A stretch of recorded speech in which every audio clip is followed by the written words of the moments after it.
The sound of tearing fabric cut through the string quartet's melody like a knife through silk.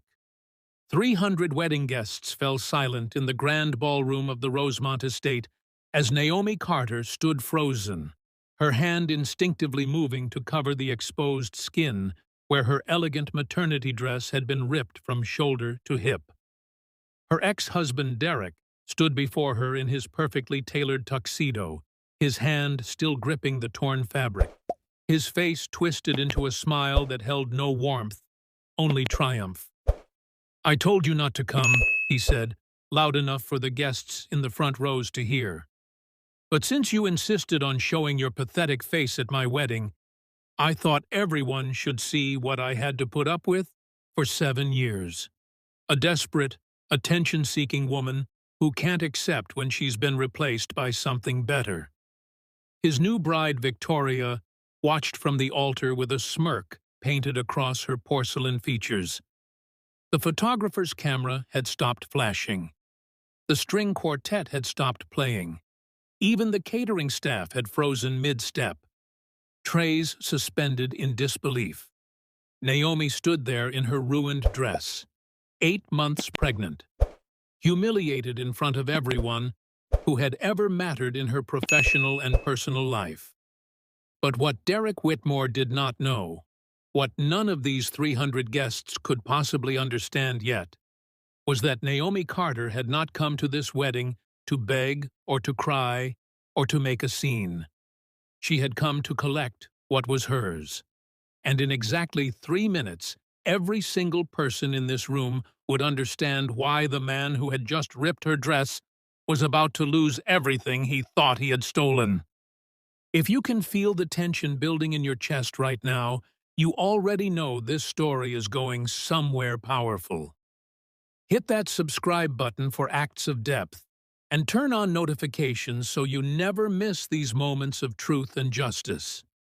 Now let me take you back to the beginning, because to understand what happened in that ballroom, you need to understand the woman Derek Whitmore made the fatal mistake of underestimating. Naomi Carter grew up in a small brick house in Baltimore where money was always tight, but love was always abundant. Her mother worked as a seamstress, taking in alterations and custom orders from the wealthier neighborhoods across town, and Naomi spent her childhood watching those skilled hands transform ordinary fabric into something extraordinary. Her father drove a city bus for 32 years, and every evening he came home with stories about the people he had met on his route, the conversations he had overheard, the small dramas of ordinary lives unfolding between stops. From her mother, Naomi learned that beauty could be created from almost nothing if you had vision and patience. From her father, she learned that every person had a story worth hearing, and that listening was often more powerful than speaking. These lessons would serve her well in ways her parents could never have imagined. Naomi was the first person in her family to attend college, earning a full scholarship to study business at Howard University. She graduated at the top of her class with a focus on real estate development and urban planning, driven by a dream of revitalizing neighborhoods like the one where she grew up. She wanted to build affordable housing that did not look or feel affordable, spaces where families like hers could live with dignity and beauty without being priced out of their own communities. Her professors called her brilliant. Her classmates called her driven. The recruiters who came to campus called her a rising star. But Naomi was not interested in climbing someone else's corporate ladder. She wanted to build something of her own. That was when she met Derek Whitmore. He walked into her life at a real estate conference in Washington, D.C., tall and charming, with a smile that seemed designed in a laboratory to disarm skepticism. He was 28 years old and already running a small property development firm that specialized in luxury condominiums for young professionals. He had heard about Naomi's thesis on mixed-income housing developments and wanted to discuss a potential collaboration. Their first meeting lasted 4 hours. Their second meeting happened the very next day. Within 6 months, they were engaged.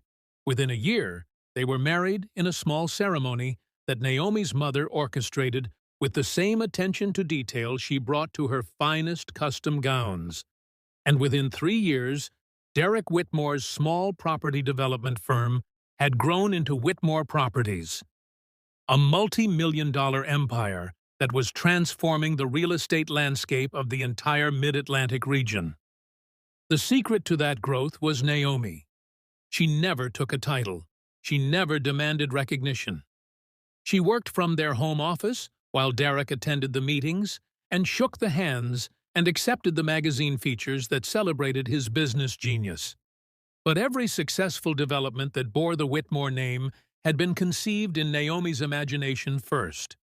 She identified the undervalued neighborhoods before anyone else saw their potential. She designed the mixed-use concepts that attracted both residents and investors. She negotiated with community leaders who would have slammed the door in Derek's face, but who trusted Naomi because she spoke their language and understood their concerns. The company grew because Naomi fed it ideas the way her mother had fed fabric through her sewing machine, transforming raw material into something valuable through skill and vision and countless hours of unseen work. Derek knew what she contributed. In the early years, he acknowledged it in private, would hold her at night, and tell her they were a team, that her brilliance was the foundation on which his public success was built. But something shifted as the company grew larger and his name became more famous. He stopped consulting her on decisions. He started taking credit for ideas she had presented to him over breakfast. He hired a team of young executives who knew nothing about her contributions and who treated her like the boss's wife rather than the architect of the empire they were managing. When Naomi tried to discuss it with him, he accused her of being jealous of his success. When she suggested formalizing her role in the company, he laughed and said the paperwork would only complicate their taxes. The breaking point came on the night Naomi told him she was pregnant. She had planned the moment carefully, had cooked his favorite meal, and set the table with candles, had practiced the words she would say to tell him that their family was about to grow. She was nervous, but hopeful, imagining his face lighting up, imagining him lifting her off her feet the way he used to do when they were first married. But when she handed him the positive pregnancy test, Derek's face did not light up.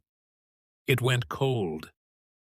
"This isn't a good time," he said, setting the test on the table like it was junk mail. "The company is at a critical point.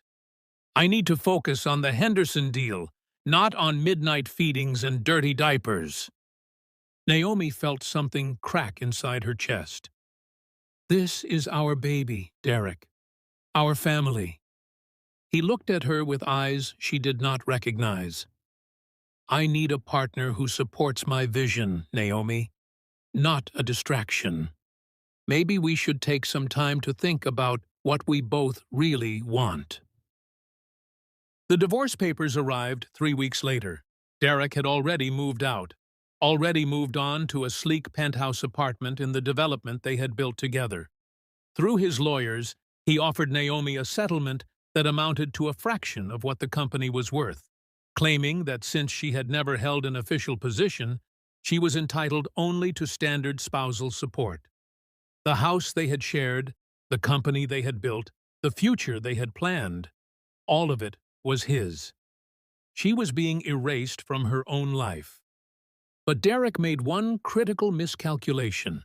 He assumed that Naomi would accept the settlement quietly, that she would be too pregnant, too heartbroken, too tired to fight. He assumed that the woman who had always worked behind the scenes would simply fade into the background as she always had. He did not know that Naomi had saved every email, every draft proposal, every revision note that proved her contributions to the company. He did not know that she had quietly maintained relationships with investors and community leaders who remained loyal to her rather than to the man who took credit for her work. And he certainly did not know that 3 months after the divorce papers arrived, Naomi received a phone call from someone who would change everything. His name was Harold Kessler, and he was the largest outside investor in Whitmore Properties, holding 23% of the company's shares through a private equity fund. Harold was 72 years old and had made his fortune in manufacturing before transitioning to investment.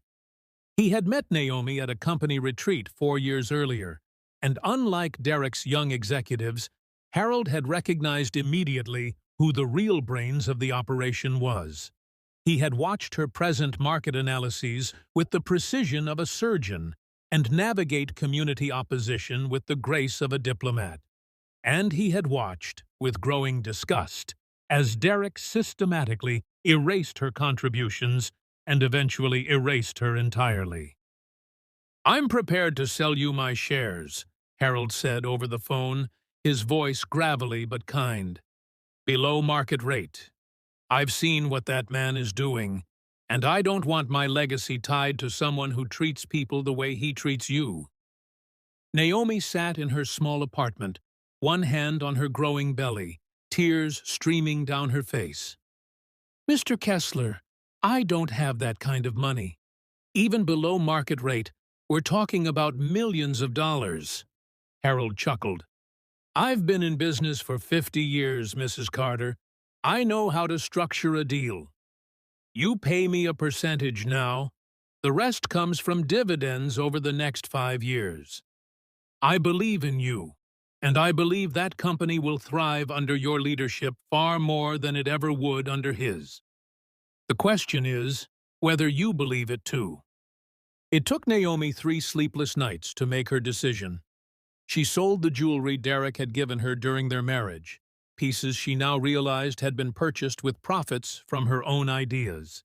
She liquidated the small investment account she had maintained in her own name since before the marriage.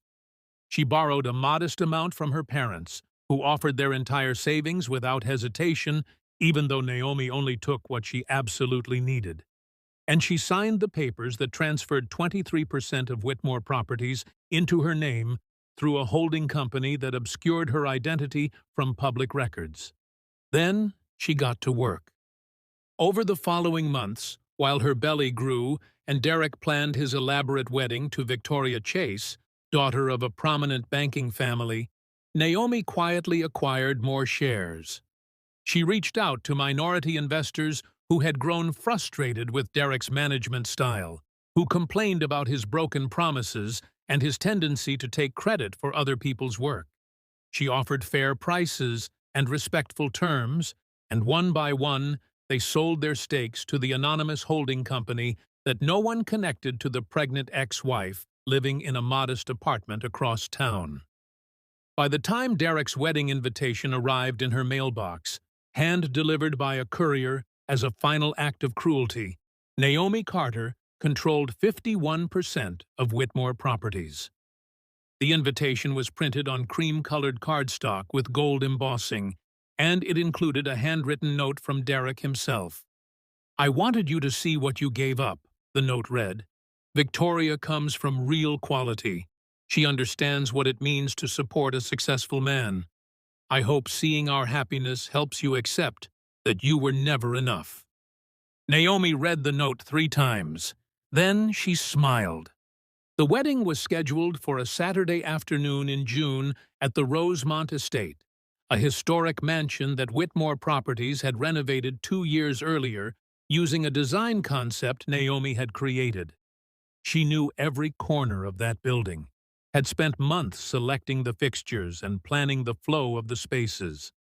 When she walked through the grand entrance wearing a deep burgundy maternity dress that her mother had sewn by hand, she felt none of the nervousness Derek expected her to feel. She felt like she was coming home. The first hour passed without incident. Naomi stayed near the back of the venue, accepting the pitying glances and whispered speculation with quiet dignity.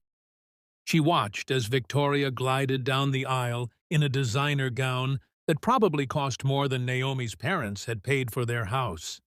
She watched as Derek beamed at his new bride with the same smile he had once given Naomi, the same smile that had stopped meaning anything real years before it finally disappeared entirely. She watched as the officiant pronounced them husband and wife, and as the guests applauded the union of two wealthy families merging their fortunes. The confrontation happened during the cocktail hour. Derek spotted Naomi near the hors d'oeuvres table and made his way toward her with Victoria trailing behind on his arm. His face held the smug satisfaction of a man who believed he had already won, who believed this encounter would be the final humiliation that would break his ex-wife completely. "I'm surprised you actually came," he said, loud enough for nearby guests to hear. "I thought you'd be too ashamed to show your face." Naomi met his eyes calmly. "You invited me, Derek. I assumed there was a reason." "The reason was to let you see what you lost." He gestured toward Victoria, who smiled with the rehearsed grace of someone who had practiced condescension in finishing school.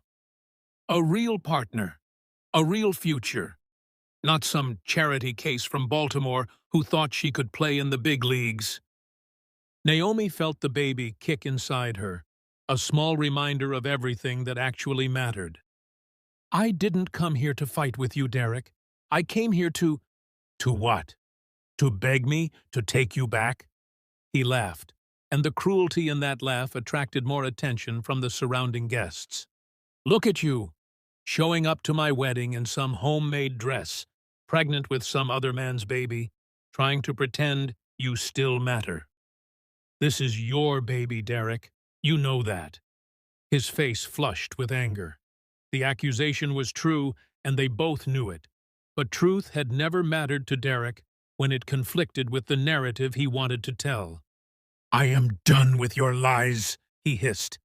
And then his hand shot out, grabbing the fabric of her dress at the shoulder, and he pulled with a force that tore the silk from top to bottom. The gasp that went through the crowd was audible. Naomi stood exposed, her mother's beautiful handiwork destroyed, her pregnant body visible through the ruined fabric. 300 guests stared in horror. The photographer's camera hung forgotten at his side. Victoria's smirk faltered as she realized this moment would define her wedding in ways she had never intended. And then Naomi did something no one expected. She laughed. It was not a bitter laugh or a broken laugh. It was the genuine, surprised laugh of someone who had just watched an opponent make the worst possible move in a game they did not know they were playing. She reached into the small clutch purse she had been carrying and withdrew a folded document that she had been waiting for exactly the right moment to present. "Derek," she said, her voice carrying across the silent ballroom with perfect clarity. "I came here today to inform you that as of 9 o'clock this morning, I am the majority shareholder of Whitmore Properties. I own 51% of the company you thought you stole from me. And my first act as controlling owner is to remove you as CEO, effective immediately." The color drained from Derek's face so completely that he looked like a ghost in an expensive suit. "That's impossible. Harold Kessler sold me his shares 6 months ago. Since then, I've been acquiring more from every investor who was tired of working with a man who takes credit for other people's work and discards people when they're no longer useful to him." She extended the document toward him. "This is the official filing with the SEC. It became public record about an hour ago. Your board of directors has already been notified. By the time you get back from your honeymoon, assuming you still have a honeymoon, your office will be cleaned out and your access credentials will be deactivated." Victoria's father, a stern-faced banker named Richard Chase, stepped forward from the crowd. "Is this true?" His voice was ice. "You told me you had complete control of the company. That was the basis of our entire arrangement." Derek sputtered. "Richard, this is clearly some kind of scam. She's lying. She's—" I have the documentation right here, Naomi interrupted calmly. Anyone is welcome to verify it. I imagine your lawyers will be doing exactly that within the hour, Mr. Chase. I thought you deserved to know who your daughter was actually marrying before the ink dried on the marriage certificate. The chaos that followed would become legendary in certain business circles. Victoria burst into tears and fled the ballroom, her designer gown trailing behind her. Richard Chase followed, already on his phone with what Naomi assumed were attorneys. Derek stood frozen, the torn piece of her dress still dangling from his clenched fist, as guest after guest pulled out their phones to verify the news that was already spreading across financial networks. He had just destroyed his own wedding, his own reputation, and his own career in a single act of cruelty that had been witnessed by 300 people with cameras. Naomi turned to leave, but a voice stopped her. One of the servers, a young black woman who had been watching the entire scene unfold, stepped forward and removed her own jacket. "Ma'am," she said quietly, "please take this. You shouldn't have to walk out of here like that." Naomi accepted the jacket with genuine gratitude, wrapping it around her shoulders to cover her ruined dress. "Thank you," she said. "What's your name?" "Destiny." Naomi smiled. "That's a beautiful name. If you ever want a job that doesn't involve serving people like him, call my office on Monday. I'm going to need good people as we rebuild this company into something worth being proud of."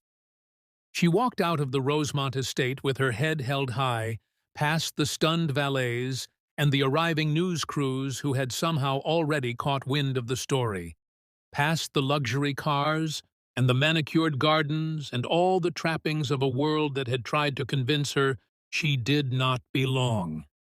Behind her, she could hear Derek shouting, could hear Victoria sobbing, could hear the controlled chaos of an empire collapsing in real time.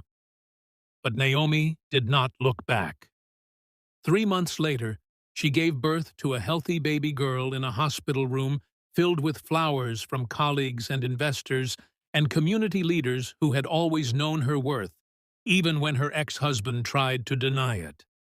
She named the baby Hope, because that was what she had carried through the darkest months of her life, and that was what she wanted to give to every person who had ever been told they were not enough. Whitmore Properties was renamed Carter Development Group within the year. Under Naomi's leadership, the company returned to its original mission of creating beautiful, affordable housing in underserved communities. The young server from the wedding, Destiny, became Naomi's executive assistant and eventually earned a business degree through a company-sponsored education program.